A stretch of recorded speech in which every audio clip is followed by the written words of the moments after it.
course. Excellent program for developing speaking skills, communication skills, writing skills, anything that has to do with people.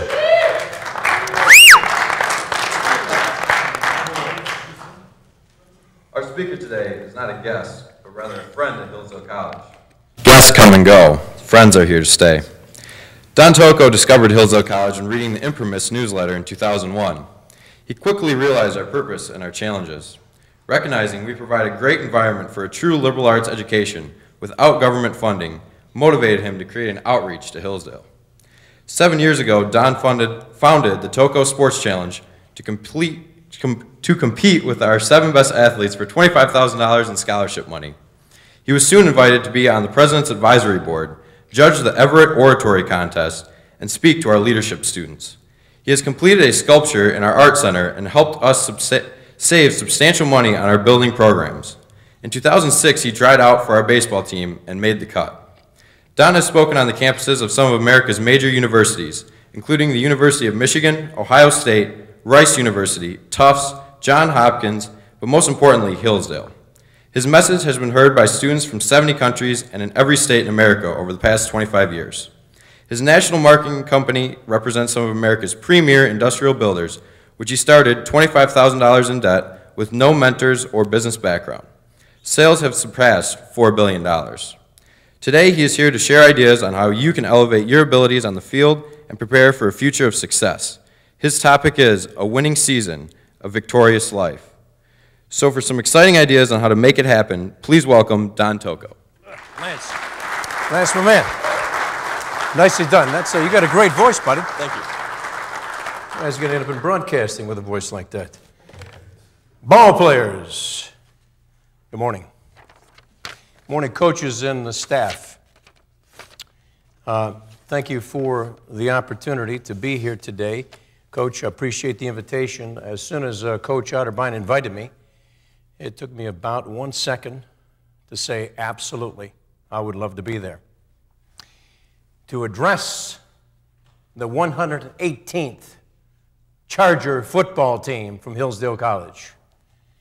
Now, I couldn't wait to get back on campus, so it started last night. I came in last night. And I was with 3 Sigma Chi fellas, Dylan, Craig, and James. They took me to the Chicago Water Grill. We had an engaging conversation, as you can imagine, only kind of conversation you can get from Hillsdale College students. We talked about economics, politics. We talked about business and the cycles. We talked about some of the great thinkers, some of the great philosophers. We had a 3-hour conversation, and it was hard to believe 3 hours went by that quick. Best part was when the bill came, there was a little scuffle, and they got the bill and paid it. I heard that Dr. Arnn gave him a credit card. I appreciate that. Now, I'm a strong believer that speaking is an event just like sports. So I believe that you as an audience need to be motivated enough to listen in, and the speaker needs to be inspired enough to feel like he's worthy of being where he's at. So I'm going to ask you a question, and there's no right or wrong answer. The question is simply, how do you feel? I'm going to ask you that question. I'd like you to respond in the kind manner. I mean, you can be happy, sad, tired, glad, excited, whatever it is. I don't really care. But think about it a second. Okay, how do you feel? Did I hear flat? Wonderful, good. Say it again so I can hear those words. Hungry? Okay. I'll hurry up. What else? What else? Sore? Okay. Hey, guys, the whole idea is to get in touch with how you're feeling. Because it's your life, and where you go, it's your decision, your choices. Now, what I'm going to ask you to do to get on board with me is I'm going to ask you again how you feel. I'd like to have a little different answer. Because Abraham Lincoln told us many years ago that a person is about as happy as they set their mind to be, meaning that we can control our attitude machine. You can actually control how you're feeling at any given moment by changing the thought patterns. So I'm going to ask you, how do you feel? I'd like you to respond, terrific. in one great charge of voice. How do you feel? Terrific. Hey, that's pretty good, guys. Thank you. You do learn quickly. Okay, now back to the purpose at hand. As soon as Coach Ottbein invited me, I said, is there anything, Coach, that you'd like to have me focus on in addition to the things that I'm going to be sharing, and possibly tie the things that I need and think I should share in with what your important issues might be? He said, yeah, absolutely. He said, I'd like you to discuss the importance of their self-reliance, determination, discipline, hard work, and the sacrifice necessary to have a great team, to be a great ball player. Help them understand that it's about fulfilling your talents, their talents, focusing on teamwork, integrity, spilling their guts on the field, and never letting the competitive spirit wane. Be good sportsmen, and even occasionally losing, never feel defeated. They're great ideas. Great ideas. Hence, the title today, A Winning Season, A Victorious Life. Now, I think to accomplish what we wish to accomplish here, you have to be clear about my objectives. So I have categorized them in three aspects. One is to encourage you from this day forward for the rest of your life to seek what the Greeks term arete. I'd like you to repeat that word with me. Arete. Okay, it is a Greek term. You will find that in the glossary of Homer's Iliad and the Odyssey. It means excellence, virtue, becoming the best you can become at anything and everything you attempt to do compared to no one else. So again, arete is essentially to become the best possible you through excellence. So let's repeat that so we're getting a learning experience here, as President Obama would say. Let's make it a teaching experience. Anyway, the word is arete. Arete. It is to become the best possible you, compared to no one else, through excellence. Thank you. Second reason for being here is to leave you with a time-tested, proven formula that every successful person has used. It's a 5-step formula. We're going to go through it in consummate detail. And as we go through it, you will say, Mr. Tocco, I am familiar with that. I am aware of this. And yes, I have been using it. And to some extent, maybe I haven't been using it. So we're going to give you some reminders of what you've been doing and maybe some things you haven't been doing of late. Things you will want to do in this great season ahead of you. Third thing is to challenge you to think about a life. You don't have anything to throw in your hands, do you? Politics, statesmanship. And the reason for that is very simple. We are, at this juncture in our society, at a very perilous time. The direction we're headed is going to take this country in a direction never intended. Its consequences will be dire for you, for every American. And it is time for somebody to start stepping up in force, in mass, and it can only be the truly educated, motivated, and focused. And I don't know of a better place to be standing in America today than standing here talking to you about that challenge and about that opportunity. Politics. Dr. Arnn said last Thursday night in a presentation at Traverse City that he, for the first time, is very concerned. Not despondent, but concerned about America and our direction. So obviously we're in concert on that. He said, it is curious as well and wonderful for me that I'm at Hillsdale College, perhaps the very place that will begin to turn things around for the next generation. The problems are not going to be fixed overnight or in the next election or 2 elections hence out from now. It's going to be over the next generation. It is going to be your generation that's going to make the difference. Now, how is it that I can be fairly confident standing here that what I'm going to share with you is going to be beneficial to you in having a winning season and a victorious life. Well, permit me, if I may, to read some quotes from other young folks that I've received from around America and around the world. I'll just read a few one-liners, and I'll go to a few short paragraphs. I am now motivated to go out and take charge of my life and help others become leaders. Yet another. I now have more confidence than I could have ever imagined. 1988, a quote came in from Germany. I am so encouraged that I cannot wait to get up in the morning, and this natural high seems to be permanent. Yet another, I now realize my uniqueness. I was about to give up when I heard this loud voice in my mind saying, never give up. Every morning when I wake up, I feel an overwhelming source of happiness because I believe that I can do anything in life that I choose. That's actually Ben Baseman, one of your basketball players, captain of the basketball team in 05. And last, I am no longer afraid to dream the impossible dream. Now, a few short paragraphs. Since your talk, I've used your message of maintaining a positive attitude to drive away fear every time anxiety sets in about a situation that contains the possibility of failure. In doing this, I have developed the confidence to take action. Action. Action. Yet another, Tom Kaza, 1989. 15 years ago, you generously shared wisdom with me that still impacts me to this day. The success formula which you gave me has helped me achieve goals in all aspects and disciplines of my life. The results have been immeasurable. Anyone who desires to be successful can achieve it by following the principles. Thank you again for lighting the fire in me that continues to burn today. Nick Durbin, 03. After applying your formula, I became an all-state tennis player, graduated magna cum laude in graduate school, and I'm going to be working on a doctorate in psychology next September. I owe the initial burning desire to you.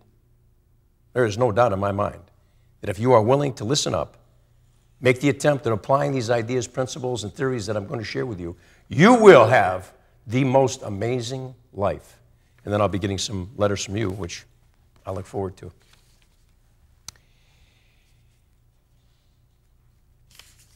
Now, you may be sitting there thinking to yourself, and rightly you should, now, Mr. Tocco, this is 2009. You just got done articulating the fact that we've got big problems. You're talking about us stepping up and making some things happen. True, it is a difficult time. Maybe some of the most difficult times in the history of our nation, but let me read something to you, and I'd like you to guess what year this was written. This is a quote from a mother to her 12-year-old son. She says, "These are times in which genius would wish to live. It is not in the still calm of life that great characters are formed. The habits of a vigorous mind are formed in contending with difficulties. Great necessities call out great virtues. When a mind is raised and animated by scenes that engage the heart, then those qualities which would otherwise lay dormant waken to life and form the character of the hero and the statesman." Anybody want to guess what year that was written? Anybody? Can't make a mistake. His school hasn't started yet. Anybody take a guess? When do you think that might have been written? 2001, very good. Anybody else? A couple of guesses. 1840, good, good, good. That shows that there's a span here of potential situations that could dictate. Anybody else want to guess? Very good, very good. And you know what? No, that's not, that's not that far out. Man's reaching a little bit, but it was actually written by John Quincy Adams' mother to her son in the 1700s. Perfect for today. 2001, 2009, what's the difference? Absolutely perfect for today. Point is, we are desperate, as I said a moment ago, for ethical leadership in the area of government, family, the judicial system, education, perhaps more today than in many, many years past. And who's going to step up? Who is going to step up and make it a tremendous opportunity? I believe in this room I believe with my whole heart in this room, there are more than one congressman, senators, dynamic leaders. I'm looking out 15, 20, 25 years, 30 years, and I hope that I'm around to listen to you speak on the great stage of life. Now, there's some fundamental some fundamental foundation principles that are real simple, and you need to know you possess these, so we're going to touch on them. Who knows what their single greatest power in life is?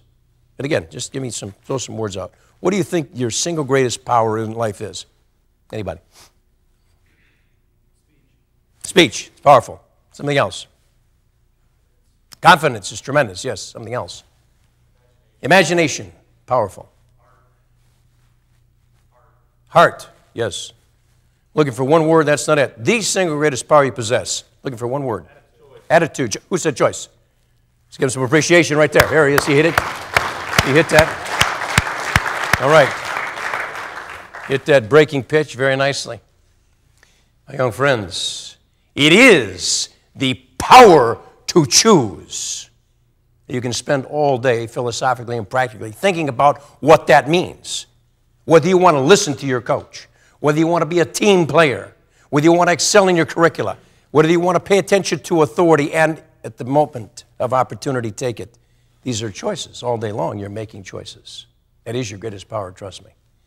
Now, in order to execute, to use your single greatest power, you need to know what your number one ability is. So who thinks they know what their number one ability is? Anybody? No wrong answers. Give me some words. Number one ability is to learn. It's close. Number one ability. Anybody? Teach is good. Focus is good, really good. Listen. Excellent. Not the word I'm looking for. Your number one ability is the ability to think critically. It is impossible to use your single greatest power, the power to choose, unless you are thinking appropriately. Take the time to think. Socrates said, the unexamined life is a life not worth living.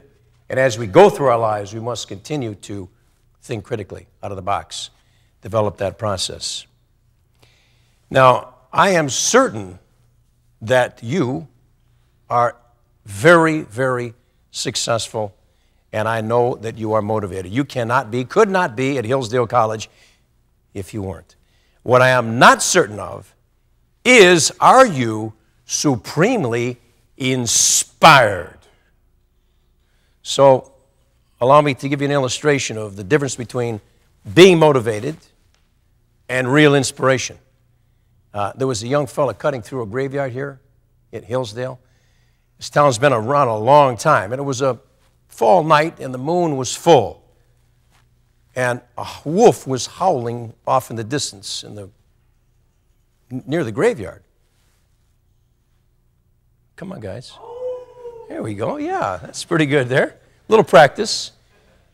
Wolf off in the distance. Now, imagine yourself cutting through a graveyard, full moon around midnight, all those long shadows off those gravestones, and you're making your way home from a party.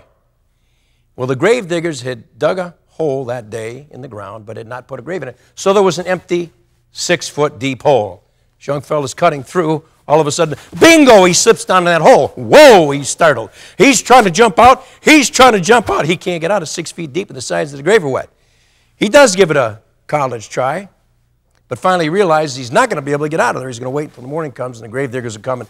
Somebody will help him out. Well, about a half an hour later, there was another young fellow coming back to the Sigma Chi probably, and making pretty good time through that graveyard with that moon shining and that wolf howling. And he got to that same open hole.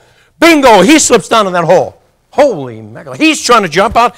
He can't get out either because he got the same problem as the first guy. But he manages to wake up the first guy who was sitting in the dark corner of the grave. He had fallen asleep. So he's watching this guy trying to jump out. And he's thinking to himself, pretty good vertical leap. He can't get out of here. So he stands up from the dark corner of the grave. He takes a step forward.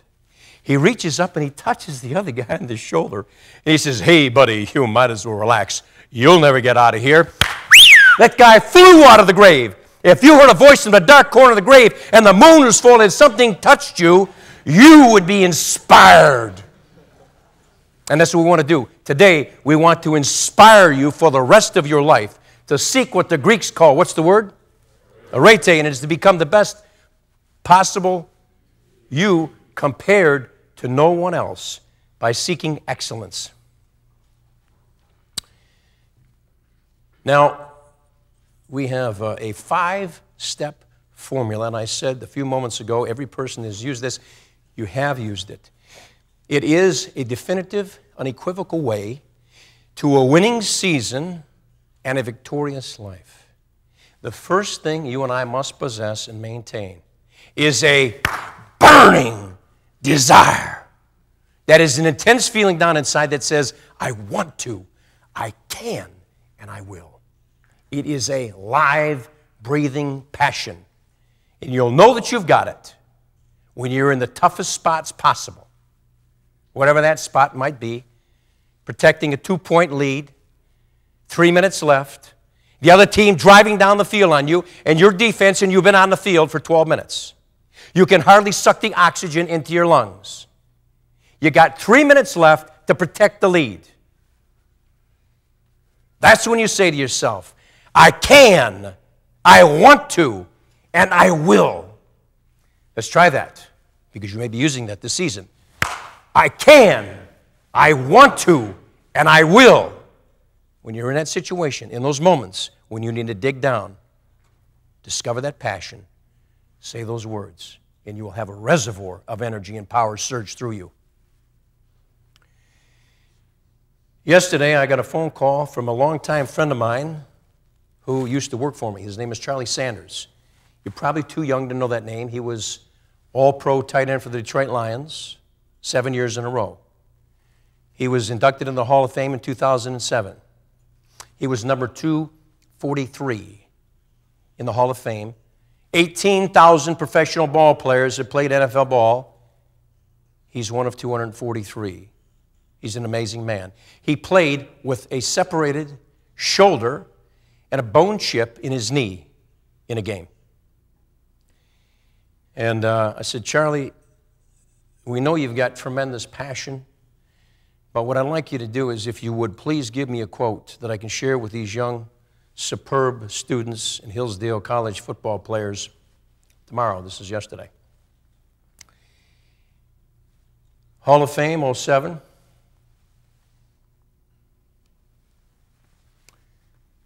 See this, check this out after. He said, I would say to them, play with all of your heart.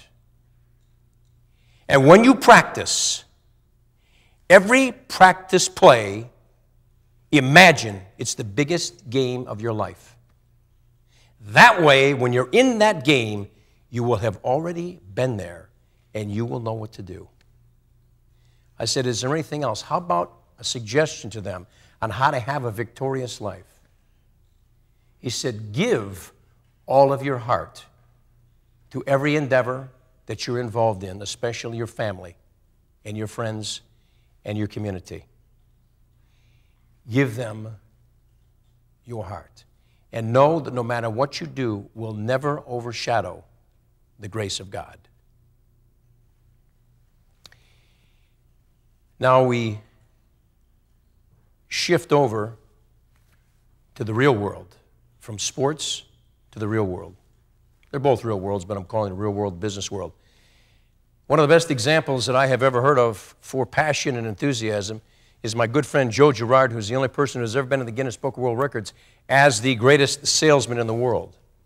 And what Joe had to do to become the greatest salesman in the world is sell 6 cars on average every working day, 12 years in a row. This is one of his New York Times 3 best-selling books. This one is called Mastering Your Way to the Top. So Joe Girard, we've been friends since 1979. I was his best man when he got remarried in 1993 to Kitty.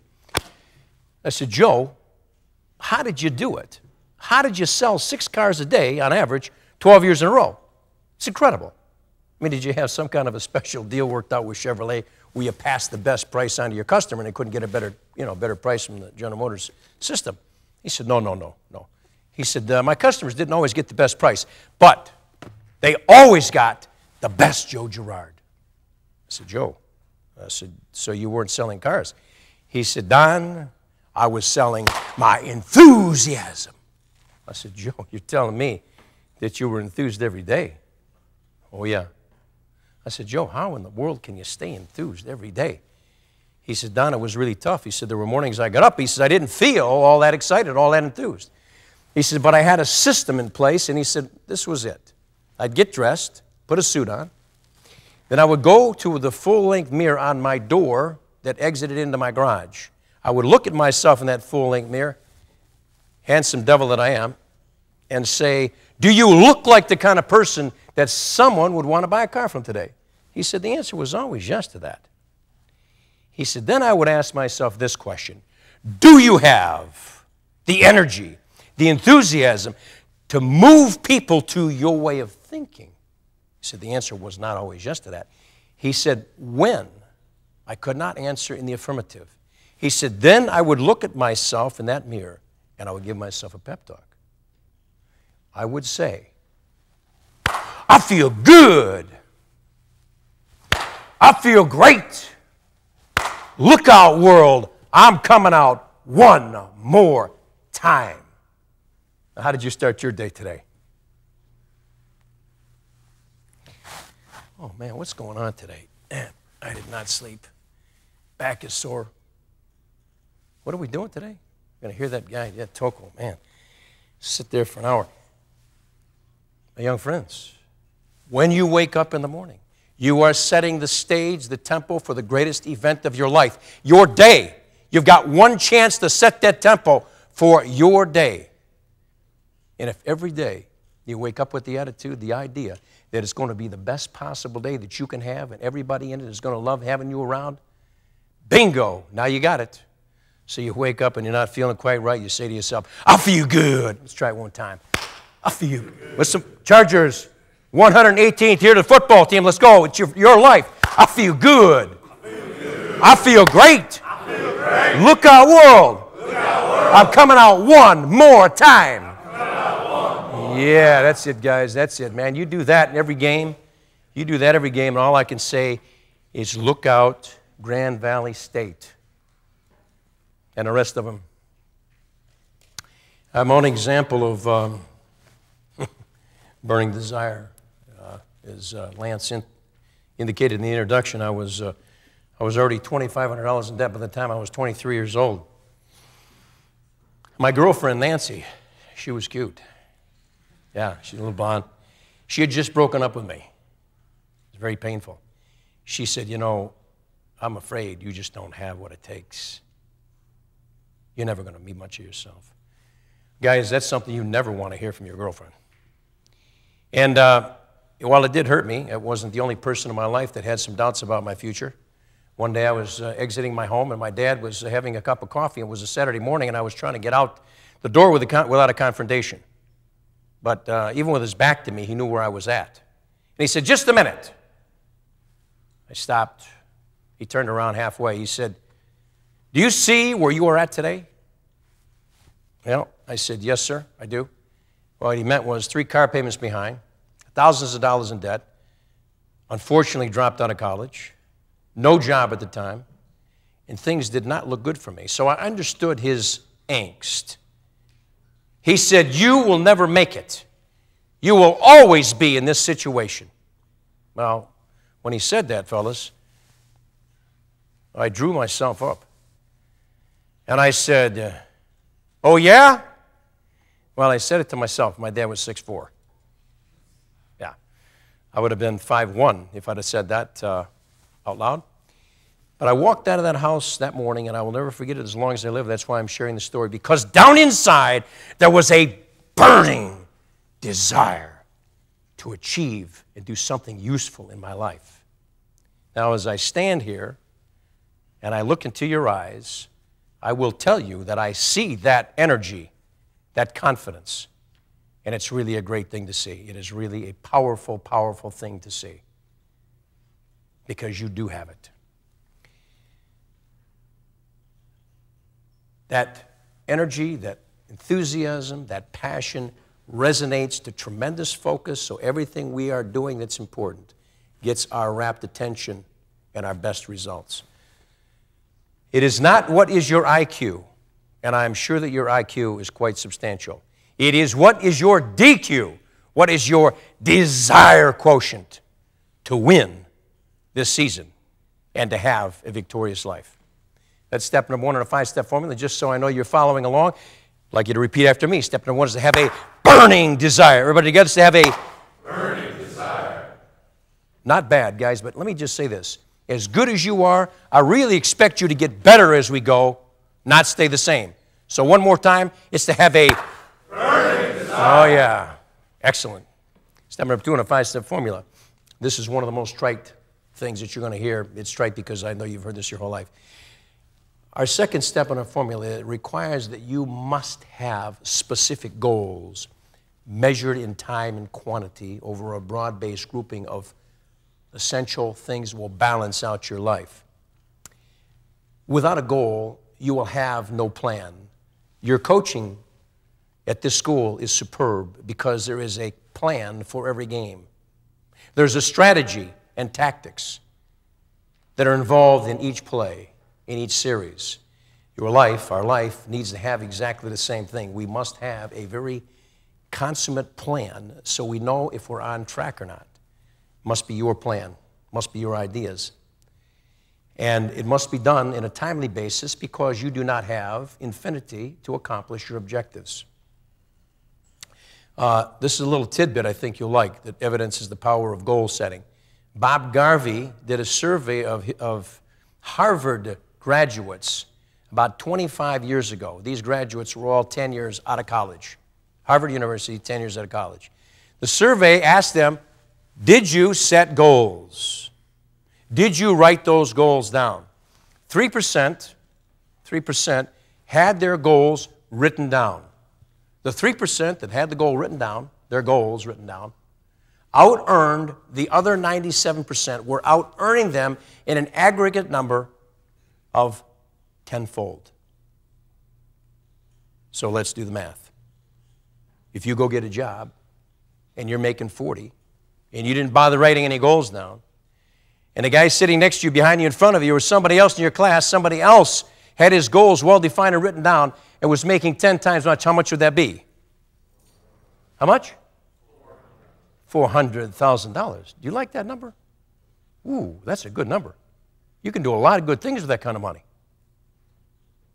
Written down, evaluated, measured, consistently reviewed so that the adjustments can be made. Today I would like you to begin to think bigger than you have ever thought in your lives. One of my favorite illustrations, it is a bit of humor, it's my attempt at humor. There was a little fella, down in one of the cities, and he was 9 years old and he was selling his dog. Well, it was a little dirty dog, and he was sitting down on the step. Actually, he was sitting on a curb in front of his house, and there was a sign stuck in the ground that said, "Dog for sale, 25 cents." And a businessman was walking by, and he saw the little fellow sitting there, and he said, "Morning, son." "Oh," he says, "I see you're selling your dog." He said, "Yes, sir, I am." He says, "Would you like to buy him?" He said, "No, son." He says, "I have a dog." He said, he says, "Son, if you don't mind me making a suggestion, he looks like he could be actually a white dog. Why don't you take him in the house, give him a good bath, and put a red bow around his neck, and son, think big, ask for more money." The little fellow said, "Thank you, mister." He scooped up his little dirty dog, took the sign on the ground, ran in the house.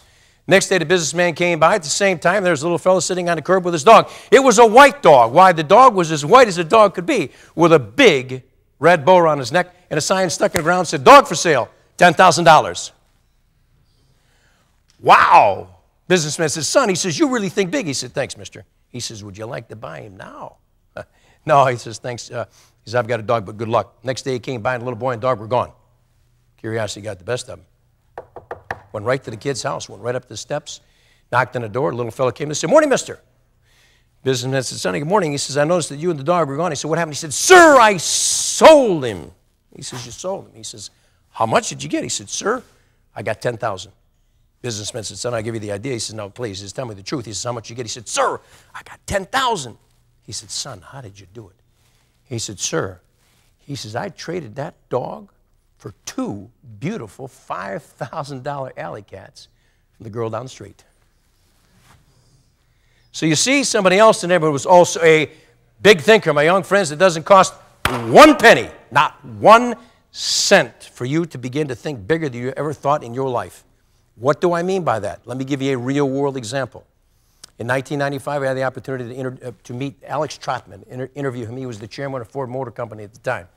I said, "Mr. Trotman, if I may ask you, did you ever have a moment of inspiration?" He says, "As a matter of fact, I did." He said, "It was the very first day I was going to my job at the Dagenham, England plant, and I was hired in as a junior purchasing agent. I had very little money. I was riding on top of a double-decker bus, taking the bus to the plant. On the way to the plant, I looked up in the sky, and this thought occurred to me. Someday, I can be the chairman of Ford Motor Company." Now, that's bold, guys. Come on. A hiree with no contacts, going in as a junior purchasing agent, thinking that he someday could be chairman of one of the largest corporations in the world. 37 years later, he was elected chairman of Ford Motor Company. A moment of inspiration. So today, this day, why not think bigger than you ever thought? Because who can say to you what you can and what you cannot accomplish in your life? No one. The road is clear, except for the mind of the person who stands in its own way. I have another football here, talking about thinking big. This football was autographed by one Don Shula. Who's Don Shula? Anybody? Winningest coach of all time, Dolphins. Undefeated season. Undefeated season. I met Don Shula, obviously. Paid a few bucks to get that football signed. Heard him speak. How did you do it? One practice at a time. One play at a time. One game at a time. And we never let down. Now, guys, right now, you have an undefeated season. So what I'd like to do here is I'm going to leave this ball with Coach Otterbein with the idea to continuously focus and think about the fact that it is possible to win every game this season. One practice at a time, one play at a time, one game at a time. So, Coach, I'm going to leave this with you. And if something goes wrong with this presentation and it doesn't work, I want my football back. Now, if you happen to go undefeated, then the football is yours. And also, and I thought about this morning, and I said, do I really want to say that? So I guess I'm going to say it. A 6-figure donation to the college. Just a little challenge, guys. Don't think much about it. All right. Those.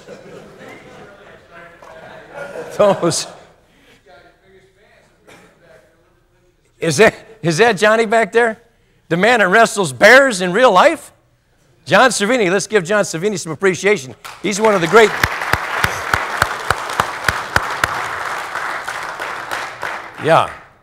Yeah, he's one of the great VPs of any college in America. So we're talking about you setting a plan, a game plan, a formula, measured in time and quantity for A, a winning season, and for B, a victorious life. I'm going to give you 8 areas very quickly that need your attention for the rest of your life, and they are your health. Your health. If, for some reason, you do not take care of yourself physically, you will have an inferior life. To a great extent, it's your choice. I have a goal in that area. My goal when I was 20 years old, I don't know where this came from, but it was to wear the same size suit the rest of my life. I actually wore the same size suit as I was wearing then, except I started lifting weights about 1993, and my jacket size went up, one size. Now, when you have a goal and you have a plan, you have to have an action step. So my action step is I exercise every day. I exercise every day. And when we talk about persistence and determination, I'll tell you a little bit about how that occurred to me that I needed to do that.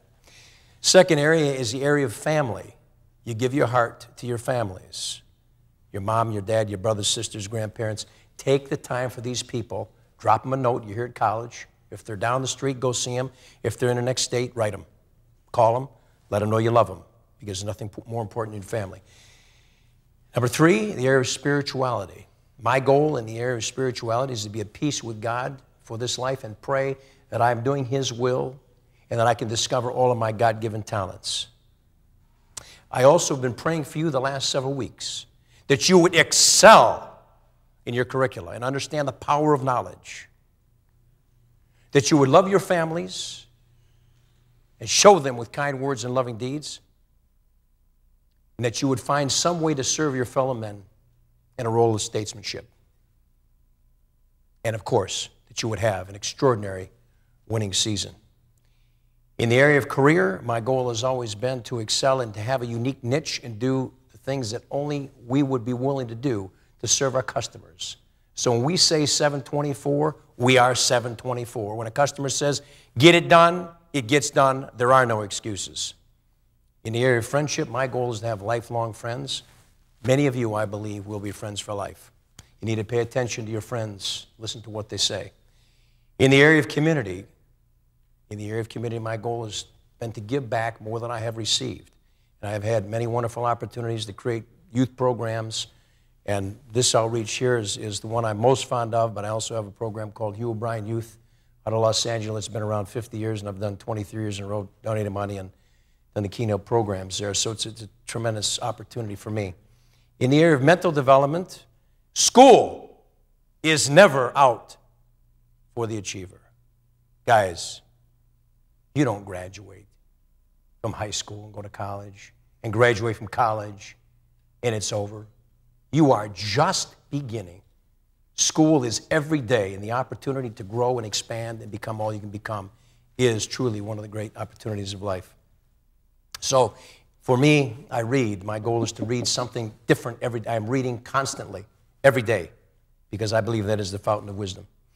Lastly, self-improvement. We need to continuously work at self-improvement in all aspects of our life. And only a few years ago, I discovered that I had some apparent talent to sculpt. So I have done a few sculptures of some fairly famous people, the past chairman of Ford Motor Company, Red Poling, the CFO of Ford Motor Company, and that actual sculpture is in the Automotive Hall of Fame in Dearborn. So if you happen to be going through Dearborn, you can check it out and say, hey man, look at that Uncle Don sculpt there, man. It's cool. Okay, so you don't know what all your God-given talents are until you have no chance to experience it any longer. It means when you're dead, you won't have any chance. Right now and the rest of your life, the opportunity to find out what your God-given talents are. Continuously be seeking to discover what those are. Friends, those are the first 3 steps in our 5-step formula. And I do want to add that once you've set these goals, there is one last thing that you and I must do. And that is we must take full and complete responsibility. Do not ever make excuses for any of your shortcomings and your failings. There are no excuses accepted.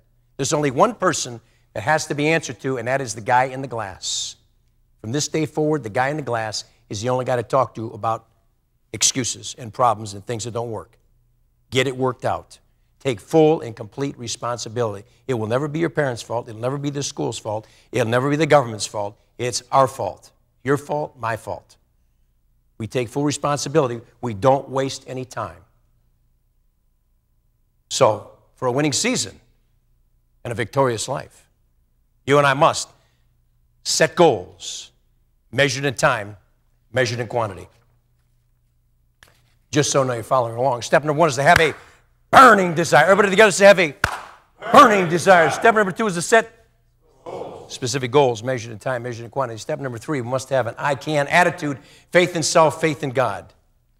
Best example I am aware of is 1977. I went to Studio D, WJR Radio, walked in. Sitting there was a world-famous baseball player. A friend of mine was the manager of the station at the time. He said, you play ball? I said, yeah. He said, how'd you like to meet a world-famous baseball player? I said, well, who is it? And he told me. I said, you're kidding me.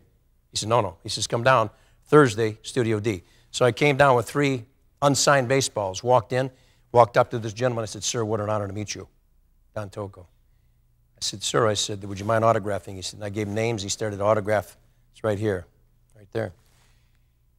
I had him kind of cornered. I said, sir, I said, may I ask you a question? He said, sure.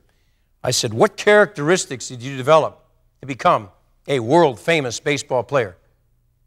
And he said, well, he said, I've always had a positive I can attitude. I said, yeah, I've read about that. Now, this is 1977, fellas. I said, anything else? He said, with some hesitation, he said, yes. He said, I've had a tough life playing ball. He said, there were times I thought my career was over because of injuries and tremendous pressure from society. He said, but that is when I gave my life to God. And we always got the job done together. And I will never forget as long as I live. Still today, in my opinion, baseball's home run king, Hank Aaron, 755 home runs. Why do I say he's still today's baseball's home run king? Because he did it without drug enhancement. He did it ethically because he's a man of character. Positive attitude, faith in self, faith in God. 3 weeks ago, I talked to Lem Barney, Hall of Fame, Detroit Lion, defensive back. Same question, Lem, what do I tell the young guys? He said, books before ball, God before all. Reverend Lem Barney, tremendous defensive back.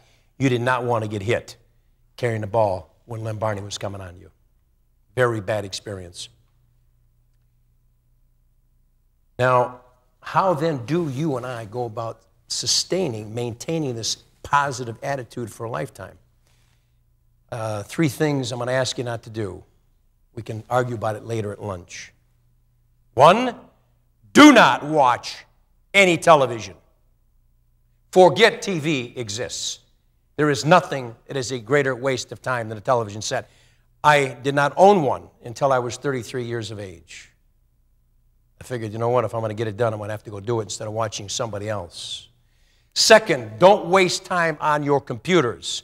And 3, do not read garbage. And you know what I'm talking about. How then, what should we do? 3 things I think would be a good idea. Read positive books. Read. Never, ever, ever stop reading. You're all going to receive this booklet called There Are No Grades in the Real World. In the back of this, in the bibliography, I offer you 14 phenomenal books. 14 life-changing, phenomenal books to help you develop the best self possible to you. You'll have the opportunity to come up here and take one of these if you like. I'm not going to go down there and take you by the hand and lead you up here. So if you want one of these, please feel free. Also, those of you who want to deal with people in your life at the highest level, the best book ever written on the subject. How important is dealing with people? How important do you think that is? Anybody? Very important. You're absolutely right. The reason I know that you're right is because Mr. Lundy, who was one of my dearest friends, was the CFO for a motor company for 36 years. When he was 27 years old, he was a full professor at Princeton University and taught economics. He was selected by Tex Thornton in 1944 to join a group called the Whiz Kids. They were 10 in number, and they were considered to be the 10 smartest men in America. When the war ended, and they helped end the war early with their genius and their strategizing, that 10 went to Ford Motor Company and took the company over and saved it from going out of business. My friend Ed Lundy was known as the god of industrial finance for the 20th century, easily the most brilliant economic mind in our country. I asked him 3 years ago, and before he passed away, Mr. Lundy, what would you recommend to young people who would wish to be great leaders in their life and make the most of their life? And he said, I would tell them to develop their people skills. This book is the best book ever written on helping you develop your people skills. So if you want to be a teacher, you want to be go into the ministry, if you want to go into law and marketing and things like that, I think I brought about 10 or 15 or 20 of those books. You just come up, and the first one to take them, you take it with you. Now, those of you who do not get a book, don't feel that you've missed out, because the bookstores actually have these. Now, you also want to broaden yourselves out with other types of reading, and I don't know that I want to necessarily push you too hard toward the idea of reading books like Dick Morris' Catastrophe. But it does showcase where we are in America today, so if you're really feeling strong and you go on a Christmas break and you want to find out where this country is really at the moment, this probably will give you a better idea than any book I'm aware of on the bookshelves today. Catastrophe by Dick Morris. Now, young friends, those are the first 3 steps in a 5-step formula, and I'd like you to think about one other aspect of this tremendous opportunity of developing faith in God, faith in self, because what it does, it also helps develop your character. How many know who General Schwarzkopf is? General Norman Schwarzkopf. Allied commander in Desert Storm, perhaps today's most honored military genius, certainly in America. I had the opportunity to meet General Schwarzkopf 45 days after Desert Storm concluded. I met him with his dress uniform on and his many, many medals. He's a very big man, by the way. He's easily nearly as big as the biggest lineman on the team here. And you know, we shook hands and my hand disappeared. General, it's an honor to meet you. He looked at me. I said, General, may I ask you a question? He said, yes, sir. I said, what do you consider the most important thing in life as it relates to leadership? He said, well, I define leadership as a potent combination of strategy and character. But if you must be without one, be without the strategy. That is how important character is. Faith in self, faith in God, doing the right things will build that tremendous character that is to be you. So those are the first 3 steps in a 5-step formula. Just so that now you're following along. Step number 1 is to have a step number 2 is to set goals. Step number 3 is to have an I can attitude, faith in self, faith in God. Step number 4, you and I must persist. That's the determination, the activity of keeping on, keeping on. When the going gets tough, what happens? When the going gets tough, the tough still get going. Brooks Robinson, third baseman, Baltimore Orioles. Met Brooks, 1978, another autograph baseball.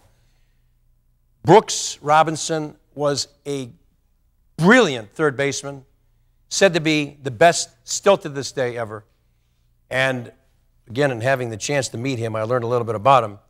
What I learned was that after Brooks Robinson played in a game and after he practiced, what do you think he did next? Anybody? Did you say he had a beer? That's pretty good, man. Yeah, that's what most of the guys did. What he did was he continued to practice. He practiced after his practices.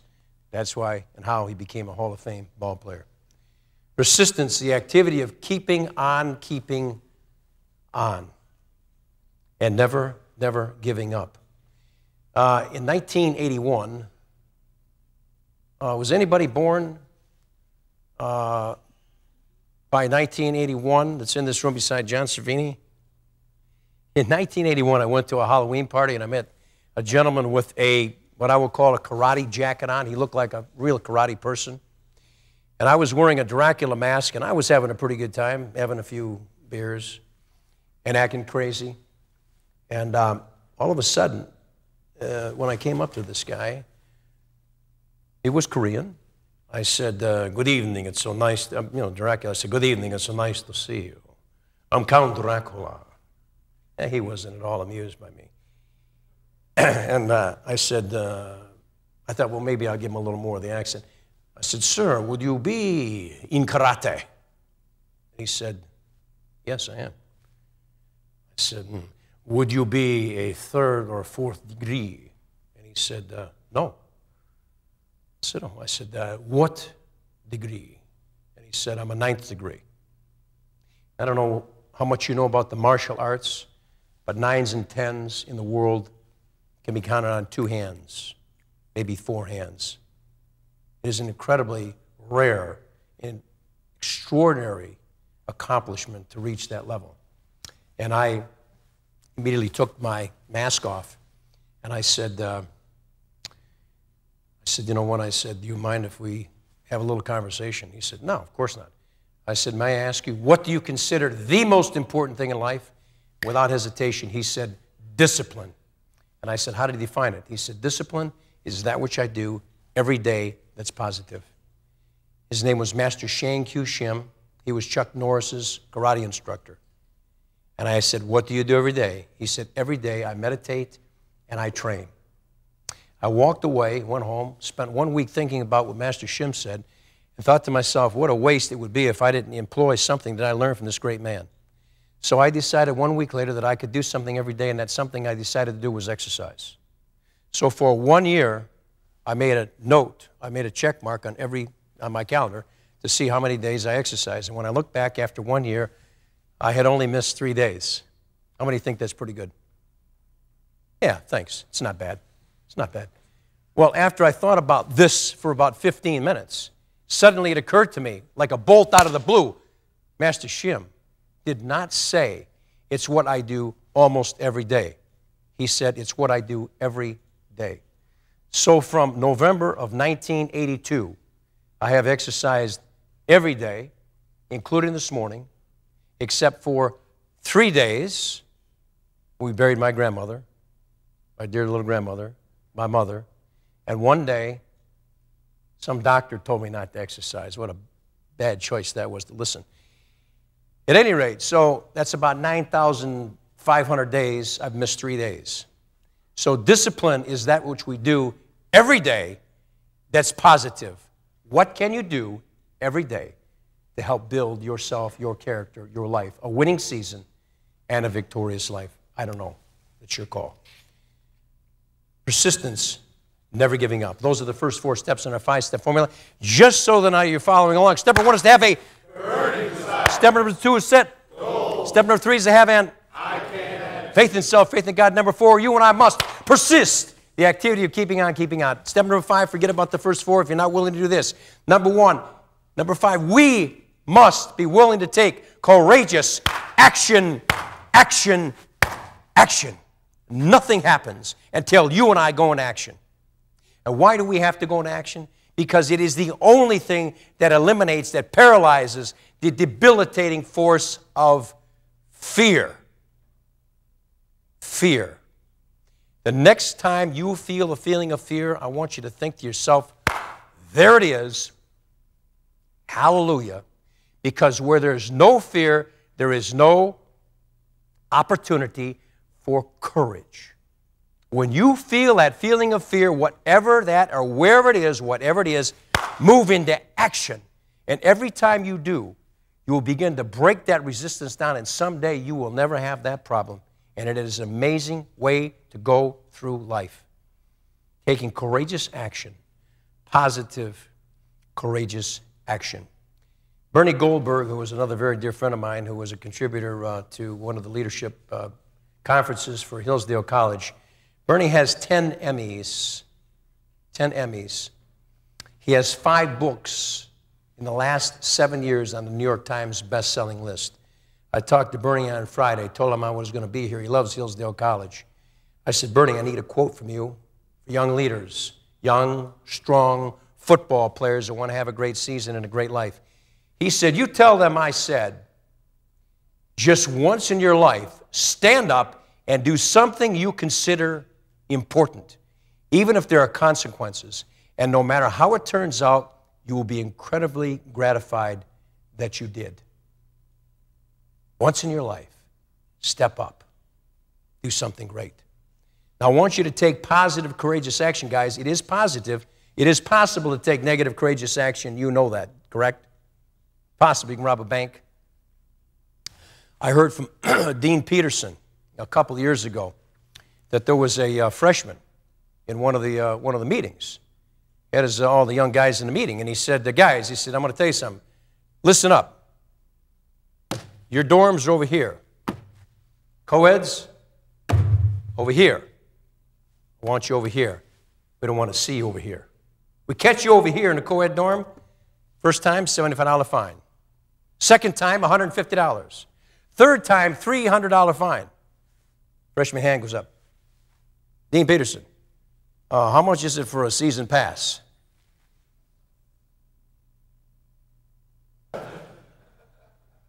No. No negative, courageous action, guys. Please, please.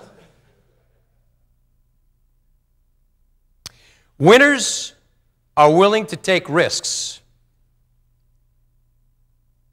Example is not just an important thing, it is the only thing. Aristotle said, we are what we repeatedly do.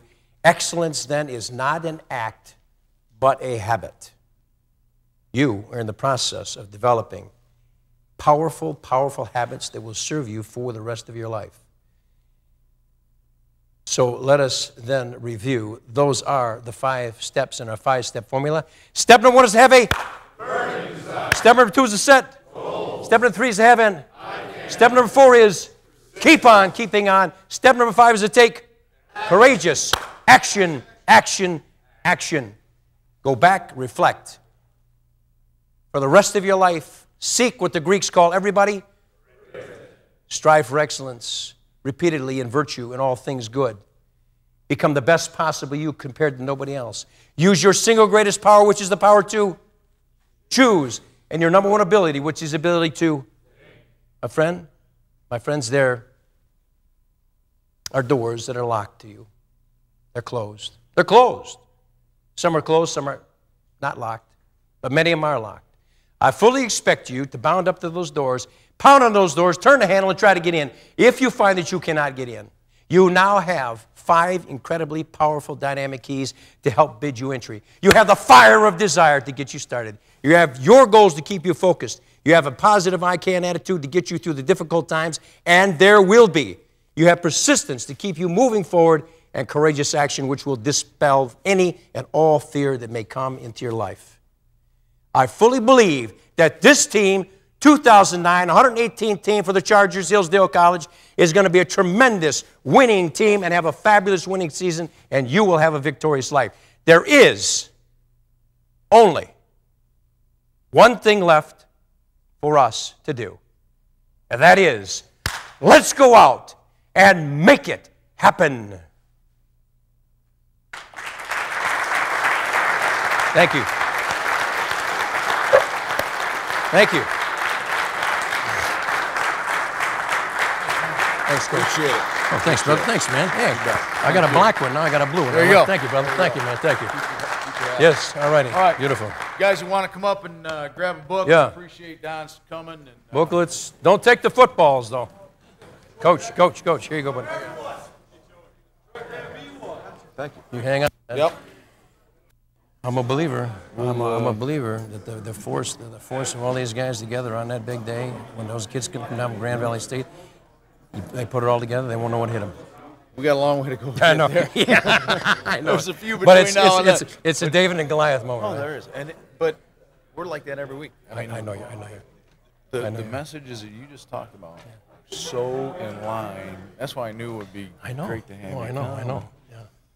You're just a lot more eloquent at Well, I just expressing just another voice. They need to have a variety. Yeah. It's just life. It's like food, you can't eat steak every day. That's right. Thanks for the invite, man. Yeah. Great to be with the gang. So, thanks, Mark. Thanks, man. Really nice meeting you. Counselor. All right, man. How you doing? My cousin, Jay Scott Reed, told me to tell you hello. Oh, hey, great. Give him my best. Yeah. How you doing? What's your name? I'm Reed. Okay, yeah. All right, man. Pleasure. Man, look at us say. All right. I think you guys can beat him. Put him on front. Good deal.